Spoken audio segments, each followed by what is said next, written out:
오늘부터 대림절이 시작됩니다. 참 12월 1일이 주일이고 12월이 되면 주님 오심을 기다리는 대림절. 온 세상은 성탄 장식으로 주님 오심을 기다립니다. 근데 주님 오심을 간절히 기다려야 되는데 좀 세상은 상업적으로 많이 바뀐 것이 있어 마음이 아픕니다. 주님 오심을 기다리는 대림절, 여러분들은 어떤 마음으로 주님의 오심을, 다시 오심을 기다리고 계십니까?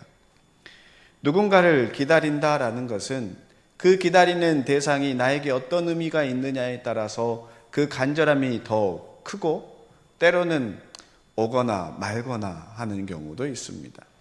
정말 사랑하는 사람을 기다린다면 하루하루가 왜 그렇게 긴지 모릅니다. 하루빨리 주님이 오셨으면 좋겠다.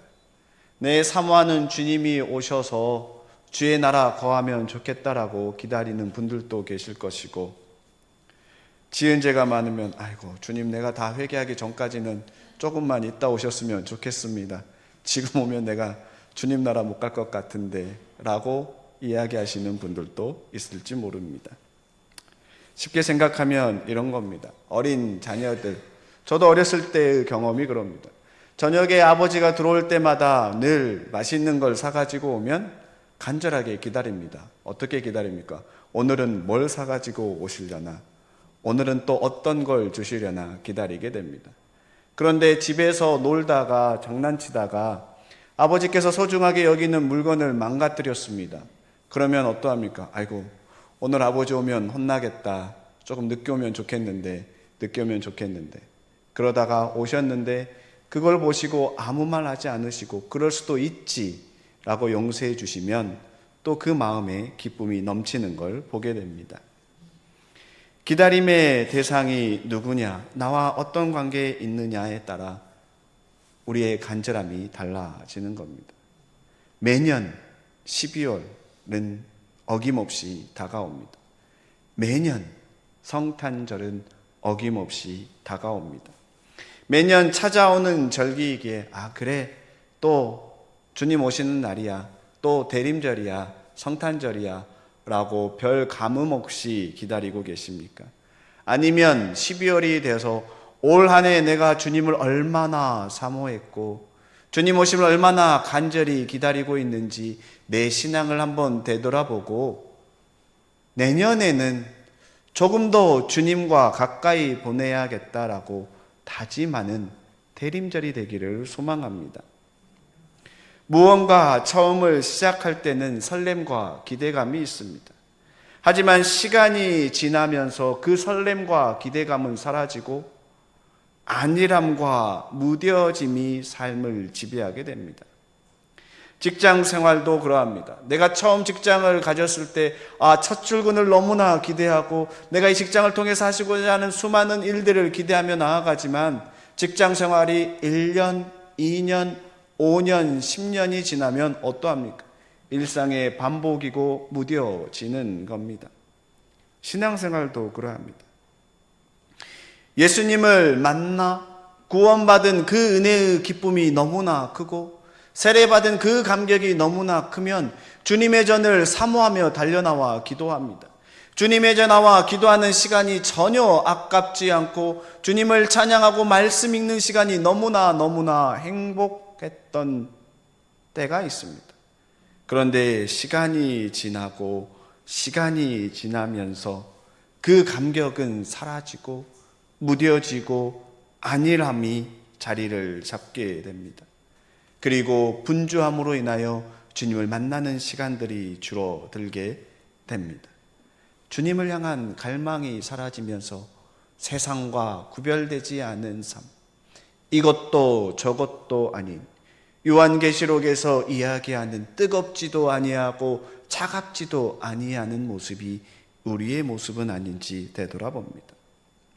대림절, 주님 오심을 기다리는 절기, 그 첫 번째 초를 밝히며 내가 주님을 얼마나 사모했는지, 대림절을 통하여 내가 다시 한번 주님을 간절히 사모하며 주님 만나기를 기대하는 귀하고 복된 봉산의 성도님들 되시기를 축원합니다. 그래서 오늘의 말씀의 제목처럼 준비된 마음으로 주님을 기다릴 수 있기를 소망합니다. 말라기서 3장 1절에 이렇게 기록합니다. 만군의 여호와가 이르노라. 보라, 내가 내 사자를 보내리니 그가 내 앞에서 길을 준비할 것이요 라고 기록합니다. 주님께서 오시기 전에 사자를 보내고 그가 내가 오실 길을 예비한다고 했는데, 그 사자가 누구인지 우리는 복음서를 통해 잘 압니다. 함께 읽지는 않았지만 대림절 첫 번째 주일 함께 보는 복음서의 말씀이 누가복음 3장의 말씀입니다. 누가복음 3장은 세례 요한이 주님 오시기 전에 먼저 와서 내가 주님 오실 길을 예비했다라고 하면서 복음을 선포했는데, 그가 복음을 선포한 것이 이와 같습니다. 때가 찼고 하나님 나라가 가까이 왔으니 회개하고 복음을 믿으라라는 겁니다. 세례 요한이 주님 오실 길을 준비하는데 그가 물 세례를 베풀며 회개할 것을 이야기합니다. 누가복음 3장 7절과 8절에 요한이 세례 받으러 나오는 무리에게 이르되, 독사의 자식들아, 누가 너희에게 일러 장차 올 진노를 피하라 하더냐. 그러므로 회개에 합당한 열매를 맺고 속으로 아브라함이 우리의 조상이라 말하지 말라. 내가 너희에게 이르노니 하나님이 능히 이 돌들로도 아브라함이 자손이 되게 하리라 라고 기록합니다.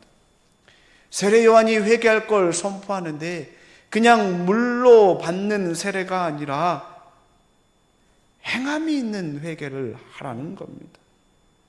그 당시 유대인들은 나는 아브라함의 자손이기 때문에 그 이유 하나로 주님이 오시든 않든 상관없이 구원 받을 거라는 믿음을 갖고 있었던 겁니다.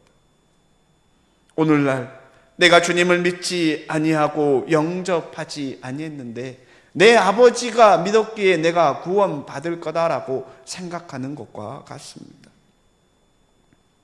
나를 위해 누군가 기도하고 있는데 나는 믿지 않았지만 그래도 그 사람이 있어서 나도 구원 받을 거야 라고 생각하는 사람들을 향하여 회개할 것을 이야기하는 겁니다. 누가복음 3장 9절에 좋은 열매 맺지 아니하는 나무마다 찍혀 불에 던져지니라. 좀 더 구체적으로 이야기합니다. 회개하는데 삶의 변화가 있어야 되는데 그 삶의 변화는 열매이기에 좋은 열매 맺지 아니하는 나무마다 찍혀 불에 던져진다라고 이야기합니다. 복음서를 보면 예수 그리스도를 믿는 사람들마다 맺는 열매를 통해 그 나무를 안다라고 이야기합니다. 우리는 나무가 어떤 나무인지 잘 구별하시는 분들도 계시지만 쉽게 구별하는 것이 열매입니다. 나뭇잎 다 떨어지고 감이 달려있으면 그 나무가 저 나무가 감나무였구나. 모가가 달려있으면 저 나무가 모가나무였구나 라고 알 수 있는 것처럼 그리스도인의 삶의 행동을 통하여 우리가 그리스도인임을 나타내는 겁니다. 적어도 그리스도인이라면 주님의 말씀을 읽고 묵상하고 기도하고 그 말씀이 우리의 삶에 적용이 되어서 열매 맺는 삶을 살아야 합니다. 누가복음을 보면 유대인들이 회개를 이야기하는 요한에게 열매 맺는 삶을 살라는 요한에게 묻습니다. 그럼 우리가 무엇을 해야 합니까? 요한이 이렇게 대답합니다. 옷 2벌 있는 자는 옷 없는 자에게 나눠줄 것이요 먹을 것이 있는 자도 그렇게 할지니라. 다시 말해 부유하고 권력을 가진 자들은 그걸 가지고 소외되고 가난한 자들을 돕고 섬기며 공평하고 공정하고 정직하게 살 것을 원합니다. 그랬더니 옆에 있는 세리들도 묻습니다. 세리들이 와서 세례받기 원하면 무엇을 해야 됩니까? 또 요한이 부과된 것 외에는 거두지 말라. 세리들이 세금을 거두며 자신의 권리로 정확하게 부과된 것만 거두어야 되는데 조금 더 거뒀던 겁니다. 직위로 인하여 남용하지 말고 정직하게 살아가라고 이야기합니다. 그리고 14절에 군인들에게 이렇게 이야기합니다. 사람에게서 강탈하지 말며 거짓으로 고발하지 말고 받는 급료로 족한 줄 알라. 내가 받는 게 너무나 부족하다고 여겨서 군인이라는 그 직책으로 겁탈하지 말고 강탈하지 말고 빼앗지 말라라고 이야기합니다. 이와 같이 구체적으로 어떻게 회개해야 되며 그들의 삶에 어떤 변화를 가져와야 되는지 세례 요한이 주님 오시기 전에 먼저 유대인들에게 이야기한 겁니다. 세례 요한의 행함이 있는 회개의 선포는 오늘날 우리에게도 동일하게 적용이 됩니다. 12월 대림절이 시작되면서 하나님의 말씀으로 우리의 삶을 되돌아보면서 지난 11개월 동안 주님 오심을 기다리는 12월을 기다리면서 나의 삶에 주님 앞에 부끄러운 삶이 없었는지 되돌아보면서 우리 삶에 구체적인 변화가 일어나기를 축원합니다. 말라기야서 3장 1절 다시 보면 하반부에 너희가 구하는 바 주가 갑자기 그의 성전에 임하리니 곧 너희가 사모하는 바 언약의 사자가 임할 것이다 라고 이야기합니다. 먼저 온 자가 길을 닦고 나면 어느 날 갑자기 그의 성전에 너희들이 사모하고 기다리던 언약의 사자 예수 그리스도가 임하게 됨을 선포합니다. 그리고 그 언약의 사자는 금을 연단하는 자의 불과 같고 표백하는 자의 재물과 같다라고 이야기합니다. 금을 연단하는 자의 불과 같다라는 것은 그리스도의 심판이 마치 금을 재련하고 단련하는 것처럼 불의한 자들을 성도로 불의한 자들을 다스린다라는 겁니다. 그들로부터 성도들을 분리시켜 주님께 드려진다라는 겁니다. 표백하는 자의 잿물과 같다라는 것은 세탁할 때의 때를 제거하는 잿물처럼 장차 오실 예수 그리스도께서 심판을 통하여 이 땅에 있는 악인들을 구분해 낸다라고 이야기하는 겁니다. 마치 세례 요한이 예수 그리스도가 오셔서 알곡과 쭉정이를 구별하는 것처럼 예수 그리스도께서 이 땅에 오시면 심판을 통하여 공의로운 자와 불의를 행하는 자를 구별한다라는 말라기 3장 3절에 그가 은을 연단하여 깨끗하게 한 자 같아 앉아서 레위 자손을 깨끗하게 하되 금, 은같이 그들을 연단하리니 그들이 공의로운 제물을 나 여호와께 바칠 것이라. 구별한다라는 것. 이 연단, 이 심판이 오늘날 예수 그리스도를 기다리는 우리에게 어떻게 다가옵니까? 요한계시록은 사람들이 무섭다, 어렵다라고 이야기하는데 아니요. 요한계시록 1장 1절에 의하면 예수 그리스도에 대한 계시라고 이야기합니다. 장차 오실 주님께서 어떻게 오실지 이야기하는데 그 예수 그리스도가 너무나 사랑이 많으신 분이시기에 우리를 위하여 십자가에 못 박혀 죽으실 정도로 사랑하는 분이시기에 어떻게 우리가 준비해야 되는지 잘 이야기하는 겁니다. 특별히 14절에 계시록 3장 14절에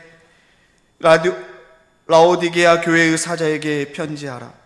아멘이시요 충성되고 참된 증인이시요 하나님의 창조의 근본이신 이가 이르시되 아멘이고 충성되고 참된 증인이시고 하나님의 창조의 근본이신 이가 바로 예수 그리스도인데 이분이 이르시기를 뭐라고 이야기하냐면 15절에 너희 행위가 차지도 아니하고 뜨겁지도 아니하도 내가 차든지 뜨겁든지 하기를 원하노라.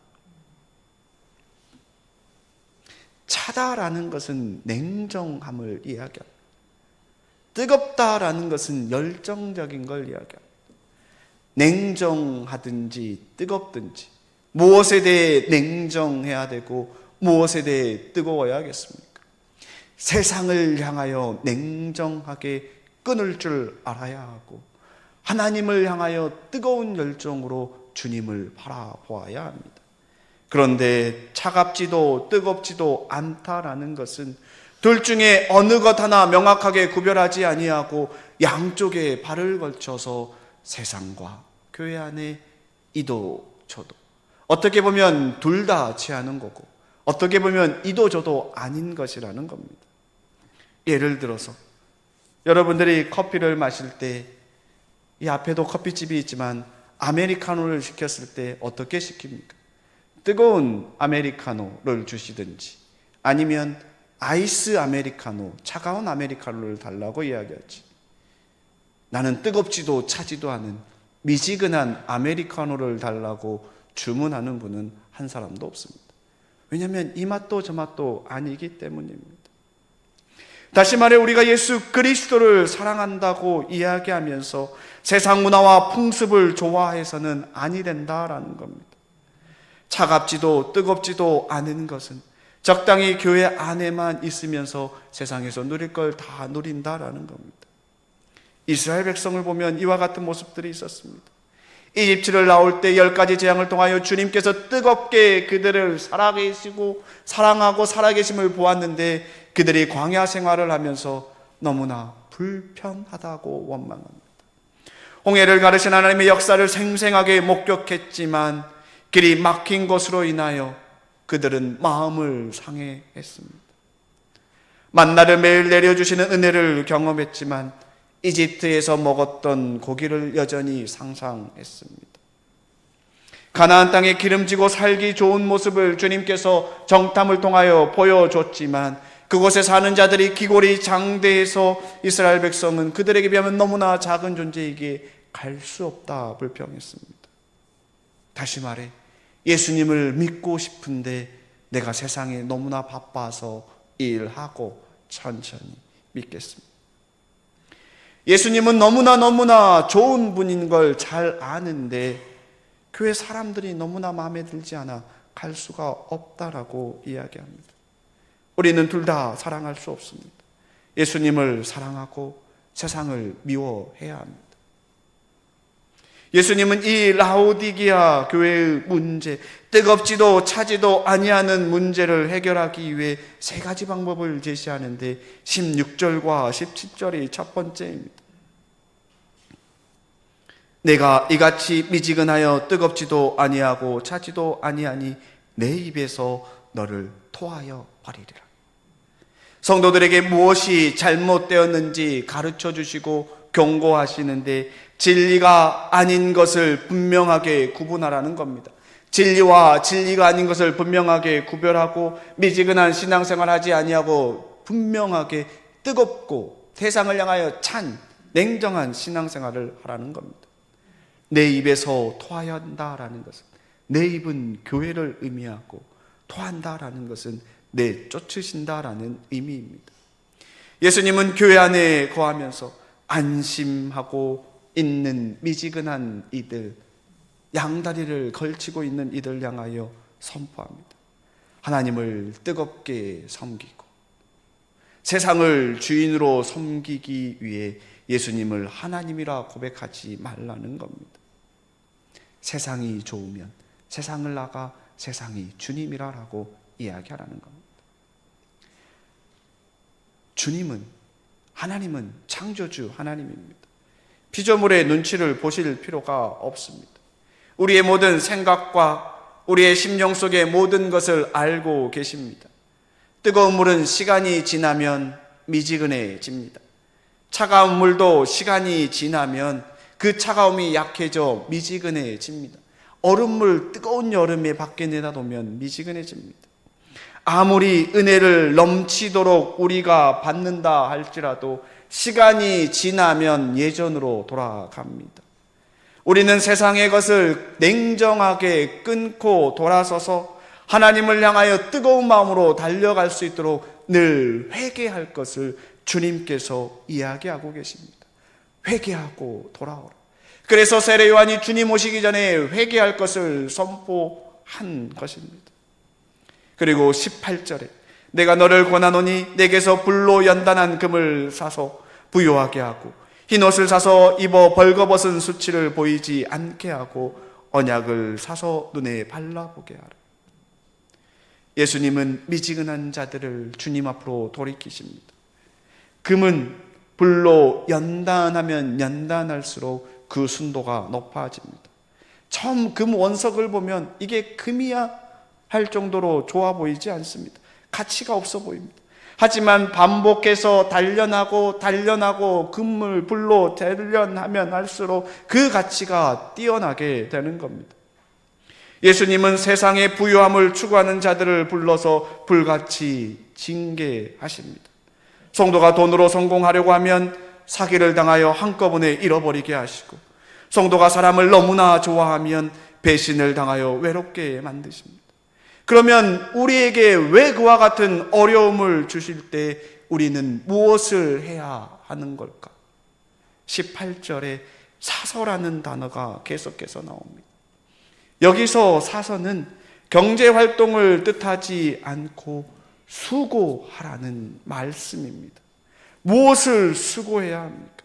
성도는 회개를 수고하고, 회개를 위해 수고할 것을 멈추지 말아야 합니다. 흰옷은 깨끗하고 흠이 없으며 모든 수치를 가려주는 역할을 합니다. 예수님은 죄악의 수치, 교만의 수치, 어리석음의 수치를 모두 가려주십니다. 흰옷을 어디에 무엇을 사서 지불하는 것이 아니라 예수님이 대신 모든 수치를 담당하셔서 그 옷값을 지불해 주셨습니다. 성도가 지불해야 할 것은, 사서는, 그 수고는 예수님 앞에 나와 우리의 죄를 고백하는 겁니다. 주님께서 모든 걸 다 가려주셨기 때문에 우리는 그 주님 앞에 나와 주님, 내가 죄인입니다라고 고백하는 것, 그 수고를 하라는 겁니다. 안약은 눈 주변을 바르거나 넣습니다. 예수님이라는 안약은 세상에 물든 성도의 잘못된 눈을 치료해 주십니다. 우리가 회개하면 예수님은 그러한 자들의 영적 맹인 상태를 고쳐주십니다. 세상을 좋아하고 바라는 행동을 멈추게 하시고 오직 주님만 바라볼 수 있도록, 주님만 주목할 수 있도록 주님께서 우리의 마음을 다스려 주십니다. 인간의 힘으로 하는 것이 아니라 오직 말씀이 우리 안에 거할 때 주님을 바라보게 하십니다. 그리고 19절에 무릇 내가 사랑하는 자를 책망하여 징계하노니 그러므로 내가 열심을 내라 회개하라. 예수님의 징계, 그 동기, 목적을 성도들에게, 우리에게 명확하게 말씀해 주십니다. 예수님의 책망은 사랑에서 시작됩니다. 하나님은 부모에게 자녀를 사랑하는 마음을 주셨습니다. 부모는 자녀가 어긋난 길, 잘못된 길을 갈 때 가만히 두지 않고 책망하게 합니다. 왜냐하면 그를 사랑하기 때문에. 사랑하지 않으면 잘못된 길로 가도록 내버려 둡니다. 징계하지 않습니다. 본문에서 회개의 열심을 내라는 것은 우리에게 주체가 아니라 인간이 열심히 회개하면서 기다리면 예수님께서 우리를 찾아오는 것도 아니고, 그 구절은 우리에게 회개할 마음을 주시고 우리가 회개하도록 주님의 사랑을 알려주신다라는 겁니다. 주님께서 우리로 하여금 하나님의 말씀을 볼 때에 나의 잘못을 깨닫게 하시고 회개할 마음을 주십니다. 주님께서는 교회를 살리기 위해, 교회를 회복하기 위해 때로는 아픔도 허락하실 때가 있습니다. 교회를 살리고 성도를 살리는 가장 최선의 방법을 주님께서 택하는 겁니다. 예수님은 우리를 사랑하는 마음으로 책망하시고 징계하십니다. 우리가 책망받을 때, 징계받을 때 예수님은 함께 하십니다. 사랑하는 자에게만 징계를 내리십니다. 악한 자는 그냥 내버려 둡니다. 왜냐하면 그대로 두면 영원한 지옥으로 가는데 굳이 징계할 필요가 뭐가 있겠냐라는 겁니다. 주님께서 사랑하는 자들에게 때로는 징계를 주시고 때로는 벌을 내리시면서 돌이키도록, 주님을 바라보도록, 주님을 찾아 회개하도록, 그래서 나에게 아픔이 있고 나에게 상처가 있고 그러할 때일수록 더 주님을 바라보게 되는 겁니다. 20절 말씀이 볼지어다 내가 문 밖에 서서 두드리노니 누구든지 내 음성을 듣고 문을 열면 내가 그에게로 들어가 그와 더불어 먹고 그는 나와 더불어 먹으리라. 문 여는 자와 문 두드리는 자 중에서 누가 더 중요한 사람이라고 생각하십니까? 특별히 나갈 일도 없고 누가 찾아오지 않았는데 문을 여는 사람은 없습니다.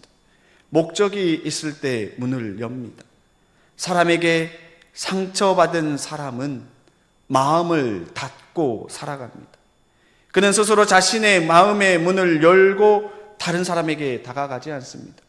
누군가가 찾아와서 따뜻한 말로 위로하고 사랑해주면서 그의 마음의 문을 두드릴 때 그 문을 여는 겁니다. 다시 말해 문을 여는 자보다 문을 두드리는 자가 더 중요합니다.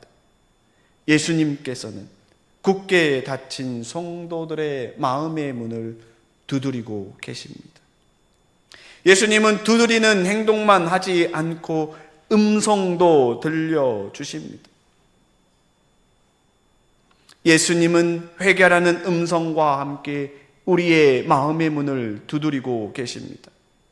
예수님은 아무에게나 찾아와서 두드리지 아니하고 예수님의 음성을 듣고 회개하는 자에게는 복이 있고 주님께서 사랑하는 자들을 찾아가 주셔서 잘못된 길로 가지 아니하고 주님께로 돌아오라고 끊임없이 두드리고 회개하라고 이야기하고 계십니다. 중요한 것은 그 음성을 듣고 문을 열고 주님을 영접하느냐, 아니면 여전히 문을 닫고 주님을 받아들이지 않느냐입니다.